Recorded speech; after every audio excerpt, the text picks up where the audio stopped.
Hello, my name is Mirna Macias, and I'm an early childhood education major at National University. I'm currently enrolled in ECE 430 Play and Pedagogy class with Professor Leso. Over these last 4 weeks, I conducted a case study with my own child who is 2 years of age and was able to assess him during his playtime in different domains with the help of the DRDP in order to determine at what levels he currently stands as far as his overall development. I will be talking to you a little bit about the summary of these last 4 weeks and the things that I found very interesting when it came to my son's current development. My son, Daniel, is a 2-year-old and was born September 22nd, 2020. Daniel was born during the pandemic, the coronavirus pandemic, and there was a lot of little stressors along the way during my pregnancy and even after my pregnancy. Daniel has an older brother who is 5 and is diagnosed with ASD and has other physical disabilities as well, along with a genetic disorder. Over the last 4 weeks, I focused on 4 different domains to observe him on. One of them was the physical development, his cognitive development, social emotional development, and the last one, language and literacy development. During week 1, when I focused on the physical development, I wanted to include the fact that Daniel has a history of being a late crawler, a late walker, which were signs that concerned me as a mother who had already experienced these previously with my first child. Daniel was receiving physical therapy around 9 months, and that really helped him as far as reaching him to get to where he needed to be and to become a pretty decent walker now. And he runs as well, not like your typical 2-year-old, but he will run. Throughout my observation, I was able to conclude that Daniel is a little bit behind, but can see some signs of progression as far as getting to where he needs to be in the DRDP at the higher levels of development, but also meeting milestones as well for a typical 2-year-old. I was able to determine that when Daniel would play and move, his gross locomotor movement skills as well as his gross motor skills overall were in the later exploring development level according to the DRDP. Something that came to my attention was that Daniel needs a little bit more help with self-feeding and a lot of the personal care routines, which obviously are parts of feeding and getting dressed. And he's more in the exploring early level based on my observations. I was able to conclude that he needed a little bit more support and routine in order for me to really determine whether or not he needs additional professional support outside of my own personal experiences. I was also able to determine that because Daniel is really fond of his letters, numbers, and colors, I would like to engage him in different types of toys in order for him to be more interested, and some of them that required more of the fine motor skills, such as using tongues and grasping small objects or placing them in plastic bottles in order to help Daniel solve things on his own and be able to use those fine motor skills and muscles in order to strengthen them. Also providing Daniel some support with feeding and encouraging the use of utensils when feeding and dressing and undressing, I think will increase awareness and increase independence when it comes to the hygiene and self-awareness skills. Another small suggestion was that I go ahead and use music and videos, which he absolutely loves, and play songs such as Head, Shoulders, Knees, and Toes to increase Daniel's body awareness as well and moving concepts and motor skills. Overall, Daniel's physical development is still in the works, but is definitely improving as time goes by. During week 2, when I focused on Daniel's cognitive development. What is it? It's a xylophone. Xylophone. Xylophone.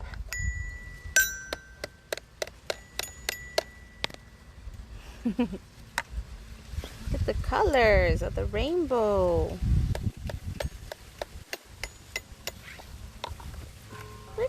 Purple, blue, green, yellow, orange, red.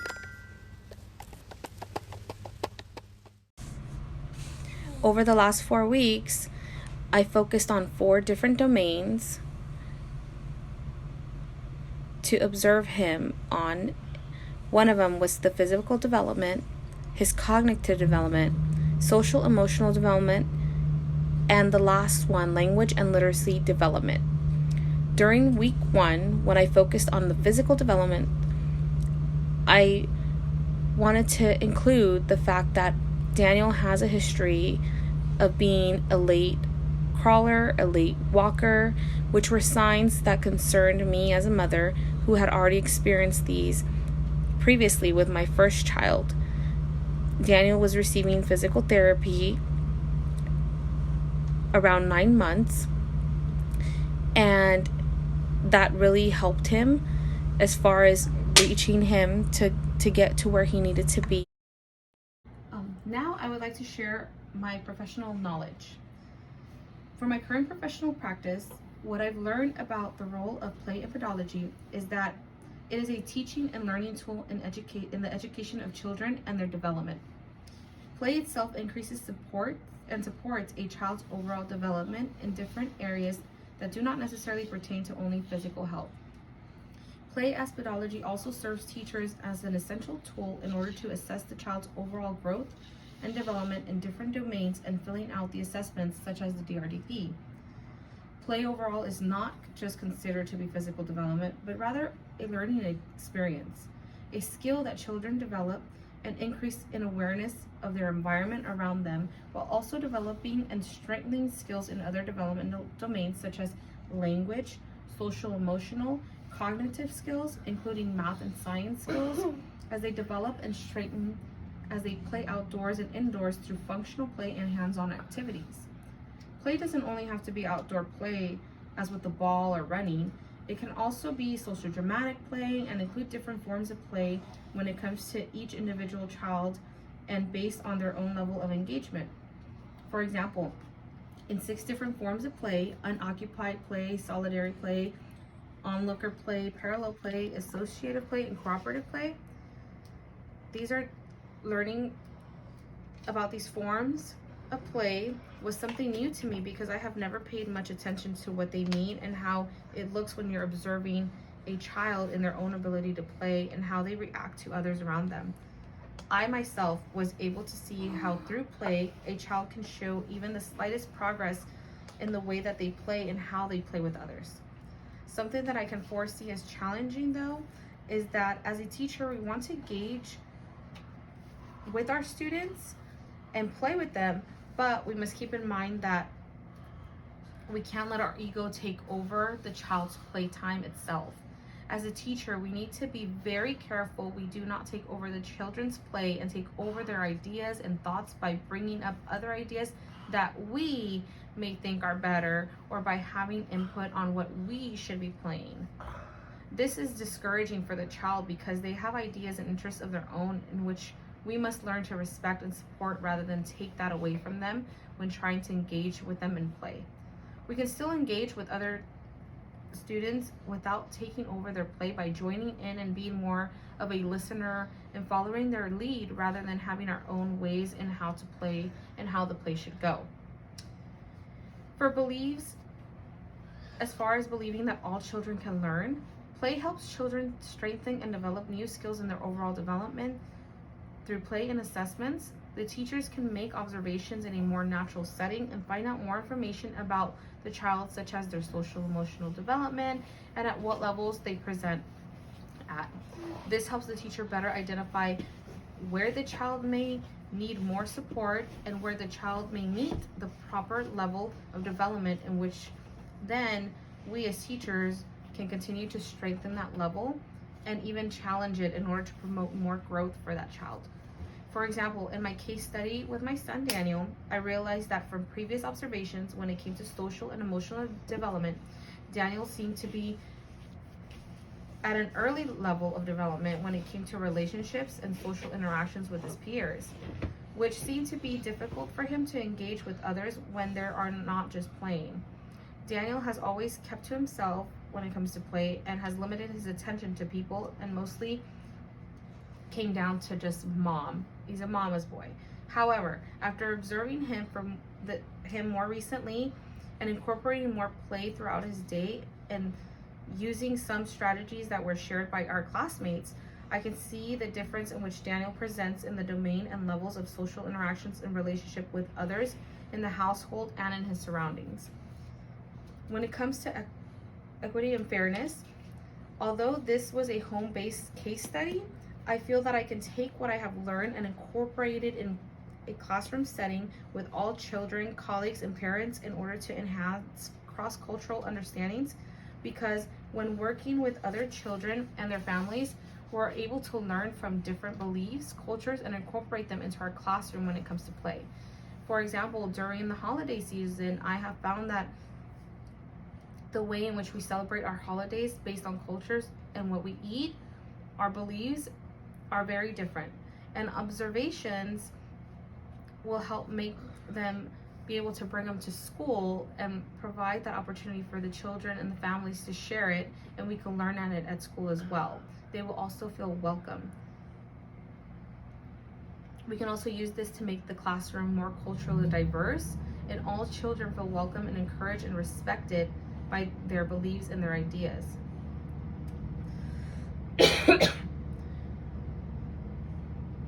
With information and assessments, teachers and their colleagues can also work together to find better ways to incorporate different ways of learning and experiences while playing with others in the classroom.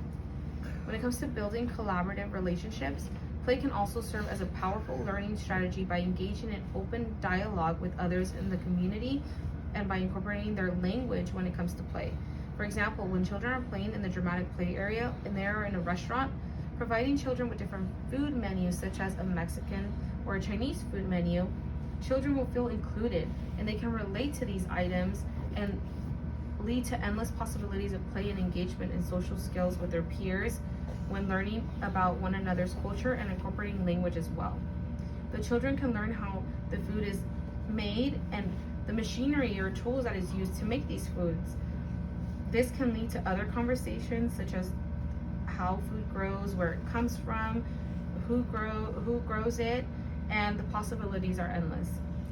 When it comes to commitment of a lifelong learning, my commitment to lifelong learning is to better my understandings in taking play outdoors and learning more on how outdoor play is just as essential as indoor play when it comes to assessing and helping children in their overall development and growth. I would like to incorporate more play in our current curriculum with the help of families and communities to create a rich environment for all children to be able to engage and have fun while learning. This concludes my week 4 signature assignment along with my case study summary, and I hope you enjoyed. Thank you.